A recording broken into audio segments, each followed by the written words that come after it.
Aoba!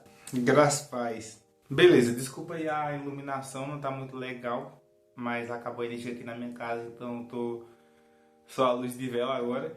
Era pra eu ter gravado esse vídeo mais cedo, mas eu acabei dando uma enroladinha. Mas enfim, como é pra glória de Deus, não pra mim, eu tô fazendo esse vídeo hoje, até porque o Espírito Santo me incomodou com um assunto específico e eu queria compartilhar com vocês. Beleza, e também até porque não precisa tipo assim, interessante ter iluminação, né? É interessante. Vocês não precisam focar exatamente em me ver, mas em me ouvir. Então, eu espero que dá pra entender bem o que eu quero passar. Beleza. Essa geração de cristãos tá muito preguiçosa. E eu sei que talvez seja rude falar dessa maneira. E eu sei que talvez muitos vão querer me apedrejar por falar assim, mas essa geração de cristãos não estão fazendo um sacrifício para o Senhor. Eu não estou dizendo isso de subir montes e matar carneiro ou ovelha de um ano perfeita, mas eu estou falando que muita gente está querendo viver para Cristo no conforto. E muitas vezes, na grande maioria, é desconfortável seguir o Evangelho. Não estou dizendo que é desconfortável, que é ruim, mas eu estou dizendo que a gente precisa fazer renúncias. Tem coisa que a gente precisa renunciar e muitos cristãos estão tão preguiçosos, eles não estão querendo renunciar, não estão querendo parar com certos tipos de coisa. Tá, a passagem que eu queria ver com vocês hoje é Mateus capítulo 4, a partir do versículo 12, que diz: Jesus, porém, ouvindo que João estava preso, voltou para a Galiléia, e deixando Nazaré, foi habitar em Cafarnaum, cidade marítima, nos confins de Zebulon e Naftali, para que se cumprisse o que foi dito pelo profeta Isaías, que diz: a terra de Zebulon e a terra de Naftali, junto ao caminho do mar, além do Jordão, a Galiléia das nações. O povo que estava assentado em trevas viu uma grande luz, e aos que estavam assentados na região e sombra da morte, a luz raiou.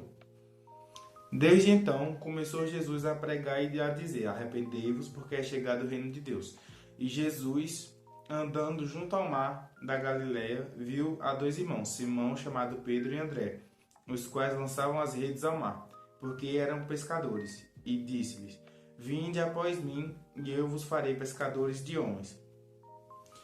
Então eles, deixando logo as redes, seguiram.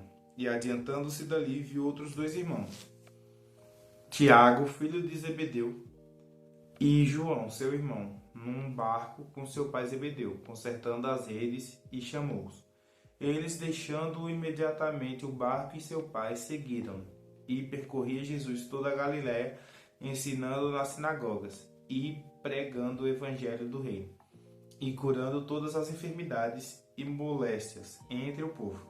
E a sua fama correu por toda a Síria, e traziam-lhe todos os que padeciam acometidos de várias enfermidades e tormentos, os endemoniados e lunáticos, e os paralíticos, e ele os curava. E seguiu uma grande multidão da Galiléia, de Decápolis, de Jerusalém, da Judéia e da além do Jordão. Beleza, aqui a gente tem quatro que a gente conhece, que é João, Tiago, que são dois irmãos, e tem André e João, que são outros dois irmãos. E eles deixaram tudo o que eles tinham para seguir Jesus. Eles sabiam que seguir Jesus era o melhor que eles podiam fazer. Eles sabiam que a vida que eles tinham antes não era nada, agora que Jesus chegou. Porque eles acreditavam que Jesus era o Messias, que era o Cristo. Aqui também tem uma passagem que eu quero ler com vocês, que está em Mateus capítulo 16, a partir do versículo 13. E chegando Jesus às partes de Cesareia de Filipe, interrogou a seus discípulos, dizendo: quem dizem os homens ser o Filho do Homem? E eles disseram: uns João Batista, outros Elias, e outros Jeremias, ou um dos profetas. Disse-lhes ele: e vós, quem dizeis que eu sou? E Simão Pedro respondendo disse: tu és o Cristo, o Filho do Deus vivo. Então, Pedro estava dentro dessa lista de 4 homens que largou o que tinha, largou seus empregos para seguir Jesus. E um detalhe interessante, que muitas vezes a gente lê a passagem lá falando que Jesus curou a sogra de Pedro, a gente não para pensar que Pedro era casado. Então talvez Pedro teve que largar certos momentos com a sua esposa porque estava seguindo Jesus. Ele ele deixou a velha vida para trás e começou a seguir Jesus. Eu não estou dizendo que ele divorciou da esposa, ou então que a gente deve fazer isso, de largar a esposa e filhos e responsabilidade, mas eu estou dizendo que no quesito espiritual a gente deve largar certos tipos de mordomia para poder seguir a Cristo. Por exemplo, tem gente que passa horas e horas no TikTok, tem gente que passa horas e horas no celular, tem gente que passa horas e horas aqui no YouTube só que vendo coisa que não presta. E não deve ser assim um relacionamento com Cristo. Eu, por exemplo, eu mesmo não teria um relacionamento com uma pessoa que conversa comigo só de vez em quando e passa mais de não sei quantas horas no celular ao invés de conversar comigo. Vocês iam querer namorar com alguém assim? Vocês iam querer ter uma amizade assim? Vocês iam querer ser casado com uma pessoa assim? Então, esse é o ponto. A gente não gostaria de ser tratado da maneira que a gente trata Jesus. A gente não gostaria de ser tratado do jeito que a gente trata ele. E isso está errado. A gente precisa priorizar o nosso Senhor. A gente diz que ama ele, a gente diz que ele nos salvou, que ele nos tirou da sujeira, mas ao invés de priorizar a Cristo, que é quem nos salvou, que morreu por nós na cruz, a gente quer priorizar outras coisas. A gente quer priorizar talvez relacionamento, talvez coisas materiais, talvez emprego. E eu não estou dizendo para vocês largar essas coisas, gente. Não é isso que eu estou dizendo. Eu só estou dizendo para vocês focar no que é prioridade.